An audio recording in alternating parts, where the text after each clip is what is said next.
C'est le cœur du problème et le livre ne le minimise absolument pas. Dosé Eston, l'une des auteurs, est très transparente là-dessus.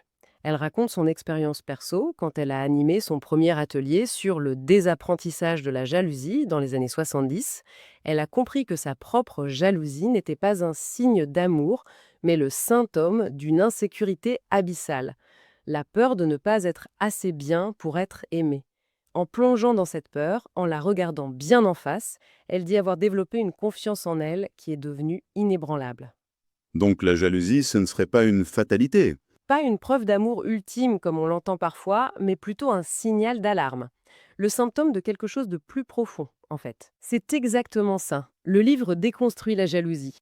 Ce n'est pas une émotion unique, un gros bloc. C'est un mot-valise qui cache plein de sentiments différents.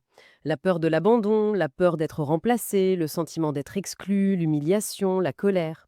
Pour aider à gérer ces crises, les auteurs proposent un acronyme, un peu cru mais efficace. APOA. APOA. Autre putain d'occasion d'apprendre.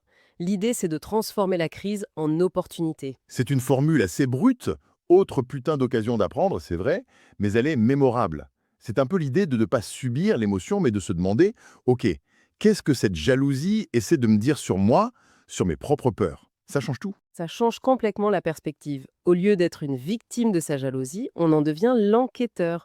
Le conseil pratique du livre, quand on est submergé, ce n'est pas de nier le sentiment, ni de le laisser prendre le contrôle et de faire une scène.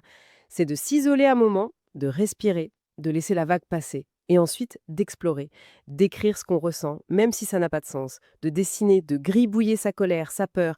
Il s'agit d'écouter le message que la jalousie nous envoie sur nos insécurités, sur nos besoins qui ne sont pas satisfaits.